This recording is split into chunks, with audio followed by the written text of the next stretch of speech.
कर दे। अरे सबरो स्वागत तो जाई में है, मैं शांति दे के विदा कर दे।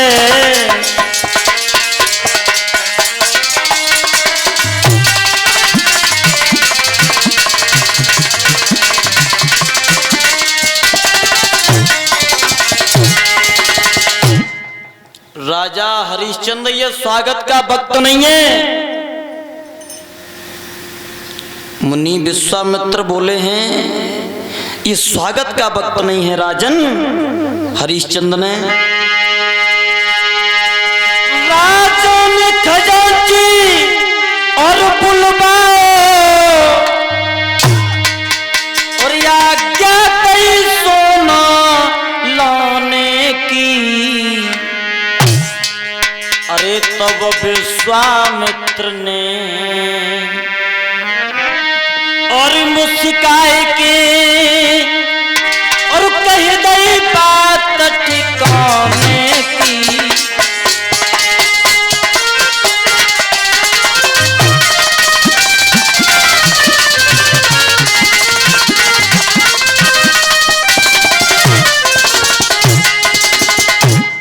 खजांची को इशारा दे दिया, खजांची स्वामी जी को 60 भार सोना दे दो। और जोई खजांची ने कहा महाराज कुंजी तो दे दो।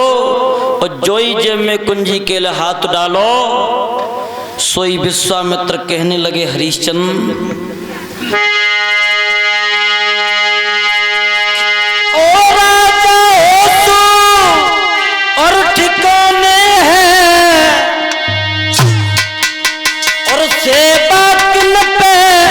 करवाता है।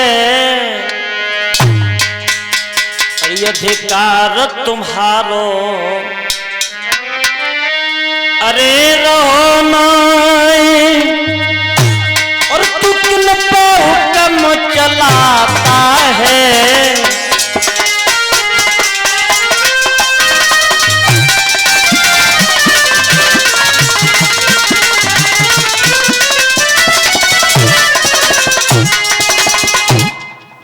किन पे हुक्म चला रहा है?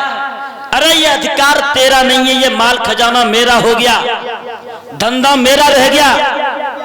अब तुझ पे मेरा 60 भार सोनो कर्जा और रह गया है, वो और अदा करो।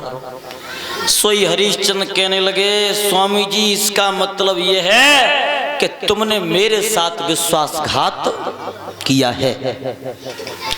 लेकिन स्वामी जी अरे सूर टरे चंदा टरे और टरे जगत व्यवहार, ये दृढ़ है हरिश्चंद्र का टरे न सत्य विचार। सूर ठंडा पड़ जाए और चंद्रमा अगलनी को उगलने लगे, गैया शेर को पछाड़ दे, कछुआ की पीठ पे बाल हो गए, लेकिन जब तक मेरा राज्य है तब तक स्वामी जी मैं तुम्हारा कर्जा अवश्य अदा करूंगा।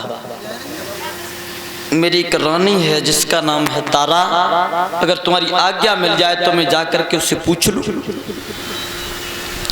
हरिश्चंद्र जब रानी तारा के पास में गए हैं तो मैया तारा आरती का थाल लेकर के आई है। तो हरिश्चंद्र कहने लगे हैं रानी तारा ये दूसरे का थाल है और दूसरे के थाल से तुम आरती मत उतारो। सुई मैया तारा ने आरती को थाल तो रख दिया, पैरों में गिर गई पिया, कभू तुम ऐसे महल में न आए और आज तुम्हारा चेहरा मंद पड़ गया, बात क्या है?